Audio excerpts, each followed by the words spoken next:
అందరికీ నమస్కారం. రఘురామ్స్ గాంధీగిరి యూట్యూబ్ ఛానల్కి స్వాగతం, సుస్వాగతం. ఈరోజు మనం తీసుకున్నటువంటి అంశం హార్డ్ వర్క్ మన జీవితాన్ని ఎలా మారుస్తుంది అన్న దాని గురించి ఈరోజు మనం మాట్లాడదాం. చాలామంది అదృష్టం మీద ఆధారపడి ఎదురు చూస్తూ ఉంటాం.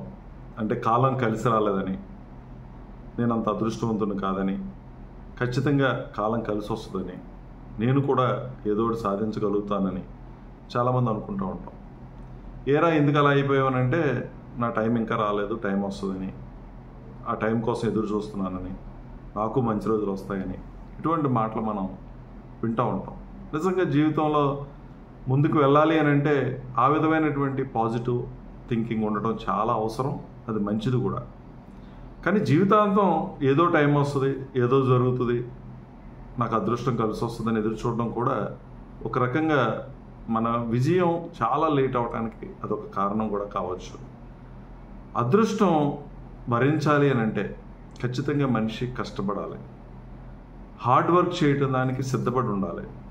ఎవరైతే హార్డ్ వర్క్కి సిద్ధపడి ఉంటారో వాళ్ళు ఖచ్చితంగా అదృష్టవంతులు అవుతారు, అందులో ఏ విధమైన అనుమానం లేదు. దేవుడు కూడా కష్టపడే వాళ్ళని చూస్తాడు. అదృష్టం వాళ్ళకి తొందరగా కలిసి వచ్చేలాగా భగవంతుడు కూడా సహకరించేటటువంటి పరిస్థితి ఉంటుంది. అందుకని ఏ మనిషి అయినా ఉన్నతంగా ఎదగాలి అని అంటే, తను లక్ష్యాన్ని చేరుకోవాలి అని అంటే కష్టపడడం అనేటువంటి దాన్ని ఒక అలవాటుగా చేసుకోవాలి. మనందరికీ తెలుసు, పుట్టుకతోనే హార్డ్ వర్క్ అనేది ఒక లక్షణం మనకు రాదు. దాన్ని ఖచ్చితంగా మనం అలవాటు చేసుకోవాల్సినటువంటి అవసరం ఉంది. ఒక లక్ష్యాన్ని నిర్దేశించుకొని ఆ లక్ష్యాన్ని చేరుకోవడం కోసం నిరంతరం ప్రయత్నం చేయడం, నిరంతరం కష్టపడడం అనేది హార్డ్ వర్క్గా మనం చెప్పచ్చు. అంటే లక్ష్యాన్ని నిర్దేశించుకోవడం మొట్టమొదటి అంశం. ఆ పెట్టుకున్నటువంటి లక్ష్యాన్ని చేరుకోవడంలో మన దైనందిక జీవితంలో ఒక క్రమశిక్షణ కలిగినటువంటి, ఒక ప్రణాళికాబద్ధమైనటువంటి జీవన విధానాన్ని మనం అలవాటు చేసుకుంటే అది ఒక హార్డ్ వర్క్గా రూపాంతరం చెందుతుంది. అంటే ప్రతి పనిని, ఎందుకంటే మనం పెట్టుకున్నటువంటి లక్ష్యం ఒక రోజుతో సాధ్యమయ్యేది కాదు. కొన్ని రోజుల పాటు లేదా కొన్ని సంవత్సరాల పాటు అదే పనిగా ప్రయత్నం చేసినప్పుడు నువ్వు పెట్టుకున్నటువంటి గోల్ని రీచ్ అవ్వగలుగుతావు. ఈ రీచ్ అయ్యేటటువంటి క్రమంలో ప్రతిరోజు ఏ సమయానికి ఏం చేయాలో, నీ లక్ష్యాన్ని చేరుకోవడానికి నువ్వు ఏమేమి పనులు ఎప్పుడెప్పుడు చేయాలో, ఎప్పుడెప్పుడు ఏ నిర్ణయాలు తీసుకోవాలో ఆ నిర్ణయాలు ఒక క్రమ పద్ధతిగా తీసుకున్నప్పుడు మాత్రమే మనం సక్సెస్కి చేరువవుతాం. అందుకని అదృష్టాన్ని పక్కన పెట్టండి, అందరూ నీకు సహకరించట్లేదు అనేటువంటి మాటను కూడా పక్కన పెట్టండి.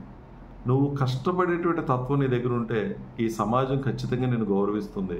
నువ్వు చేసేటటువంటి పనికి వాళ్ళు ఖచ్చితంగా సహాయ సహకారాలు అందిస్తారు. అలా కాకుండా మనం ఖాళీగా కూర్చొని కేవలం దేవుడి మీద భారం పెట్టి అదృష్టం కలిసి వస్తుంది అనేటువంటి ఆలోచనతో కూర్చుంటే మనం ఎదగడం చాలా కష్టం. కష్టపడేటువంటి వ్యక్తికి చక్కటి నైపుణ్యాలు అబ్బుతాయి. ఎందుకంటే ఏదైనా ఒక స్కిల్ మనం నేర్చుకోవాలంటే అదంత సులువుగా రాదు. కష్టపడితేనే, ఎదురు దెబ్బలు తింటేనే, తప్పులు చేస్తేనే, అనుభవాన్ని సంపాదించగలిగినప్పుడు మాత్రమే మనకు ఒక అర్హత అనేది వస్తుంది, మనకు ఒక నైపుణ్యం అనేది మన జీవితంలో యాడ్ అయ్యేటటువంటి పరిస్థితి ఉంటుంది. కాబట్టి కష్టపడడానికి మనం ఇష్టపడాలి, అందులో ఏ విధమైన డౌట్ లేదు. ఆయాచితంగా వచ్చేది ఏది కూడా మనకి సంతృప్తినివ్వదు, పైగా అది ఎక్కువ కాలం కూడా మన దగ్గర ఉండదు.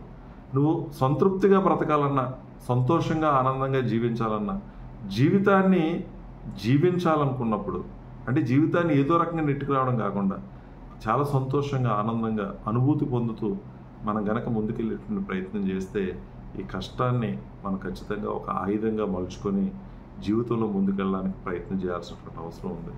అంటే నీకు ఒక అర్హత రావాలన్నా, నువ్వు ఒక నైపుణ్యాన్ని సంపాదించుకోవాలన్నా అది కేవలం కష్టపడడం ద్వారా మాత్రమే సాధ్యమవుతుంది. దానికి లక్ష్యాన్ని నిర్దేశించుకొని ఒక ప్రణాళికాబద్ధమైనటువంటి జీవితాన్ని గడిపేటటువంటి ప్రయత్నం ప్రతి ఒక్కరు కూడా చేయాలి. ఈరోజు ఎవరు కూడా ఎక్కువ కష్టపడడానికి ఇష్టపడట్లా. మనకు వచ్చేటటువంటి సంపాదన కూడా తక్కువ సమయాన్ని వెచ్చించి, తక్కువ ఎఫర్ట్స్ పెట్టి, తక్కువ ఫోకస్ పెట్టి డబ్బు సంపాదించేటటువంటి మార్గాలను అన్వేషించుకుంటున్నారు. ఎవరైతే ఈ ఈజీ మనీ కోసం అలవాటు పడ్డారో, షార్ట్కట్లో మనం ఎదిగిపోదామని ప్రయత్నం చేస్తారో, ఎంత షార్ట్కట్లో ఎదిగారో అంతకన్నా స్పీడ్గా కింద పడిపోయేటటువంటి పరిస్థితి ఉంటుంది. అందుకని ఈజీ మనీ అలవాటు చేసుకోవద్దు, కష్టపడి సంపాదించడానికి ఇష్టపడండి. ఏదైనా సరే మన శ్రమ మన ప్రయత్నం వల్ల వచ్చే విధంగా చూసుకోండి. సమాజం ఎప్పుడు ఒకేలా ఉండదు, మారుతూ ఉంటుంది. దానికి అనుగుణంగా మనం కూడా మారాలి అని అంటే నువ్వు కష్టపడేటువంటి తత్వాన్ని నువ్వు అలవాటు చేసుకోవాలి. ఈ రోజు ఉన్నటువంటి ఈ స్థితి ఇలాగే ఉండిపోద్దని కూడా మనం చెప్పలేం, మారుతూ ఉంటుంది. ఈరోజు చాలా కంఫర్ట్గా నువ్వు ఉండొచ్చు, కానీ పరిస్థితులు తారుమారు అయిపోయేటటువంటి పరిస్థితి ఉంటుంది, ఇబ్బందులు వచ్చే పరిస్థితి ఉంటుంది, గడ్డు కాలం ఎదురయ్యే పరిస్థితి ఉంటుంది, ప్రకృతి కొన్ని సందర్భాల్లో మనకు సహకరించినటువంటి పరిస్థితి ఉంటుంది, ఒకేసారి పైనుంచి కింద పడిపోయేటువంటి పరిస్థితి ఉంటుంది. అటువంటి సందర్భంలో కూడా మనం నిలబడాలని అంటే నీకు ఈ అలవాటు ఖచ్చితంగా ఉండాలి. హార్డ్ వర్క్ చేసేటటువంటి అలవాటు ఉండాలి, నీకంటూ కొన్ని ప్రత్యేకతలు ఉండాలి, నీకంటూ కొన్ని అర్హతలు ఉండాలి, నీకంటూ కొన్ని నైపుణ్యాలు వచ్చి ఉండాలి. ఇవి వచ్చినప్పుడు మాత్రమే ఎటువంటి పరిస్థితినైనా నువ్వు తట్టుకొని నిలబడడానికి, మళ్ళీ జీరో నుంచి మళ్ళీ నువ్వు హీరో అవడానికి అదొక చక్కటి మార్గంగా నీకు ఉపయోగపడుతుంది. హార్డ్ వర్క్తో పాటు స్మార్ట్గా వర్క్ చేయడం కూడా నేర్చుకోవాలి. తెలివితేటలను ఉపయోగించి ఒక పనిని కష్టపడి పనిచేసే కన్నా ఆ కష్టానికి నీ తెలివితేటలు తోడైతే ఎంత ఎఫెక్ట్గా చేయగలుగుతాం, ఎంత సులువుగా చేయగలుగుతాం అనేటువంటిది కూడా నువ్వు అలవాటు చేసుకోవాలి. కాబట్టి మీరు కూడా కష్టాన్ని నమ్ముకోండి, అదృష్టాన్ని కాదు.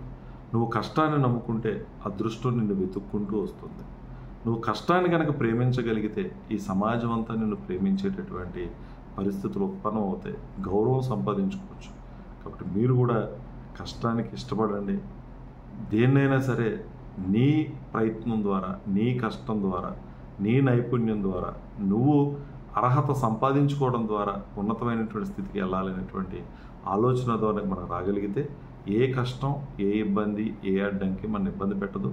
ధైర్యంగా ముందడుగేయగలుగుతాం, సమాజంలో ఉన్నతమైనటువంటి స్థితిలో ఉంటాం, ఉన్నతమైనటువంటి వ్యక్తులుగా, నలుగురికి ఆదర్శప్రాయమైనటువంటి వ్యక్తులుగా నిలబడేటువంటి అవకాశం అనేది ఉంటుంది. కాబట్టి మీరు ఈ ప్రయత్నం చేస్తారని ఆశిస్తూ, ఓపికగా వీడియో చూసిన ప్రతి ఒక్కరికి పేరు పేరున కృతజ్ఞతలు తెలియజేస్తూ సెలవు తీసుకుంటా ఉన్నాను. ఈ వీడియో మీకు నచ్చినట్లయితే లైక్ చేయండి, షేర్ చేయండి, కామెంట్ చేయండి. మరిన్ని వీడియోల కోసం ప్రక్కనే ఉన్న బెల్ ఐకాన్ ను క్లిక్ చేయండి. నా ఛానల్లో వచ్చే మరిన్ని ఇంట్రెస్టింగ్ వీడియోల కోసం సబ్స్క్రైబ్ చేయండి రఘురామ్స్ గాంధీగిరి యూట్యూబ్ ఛానల్.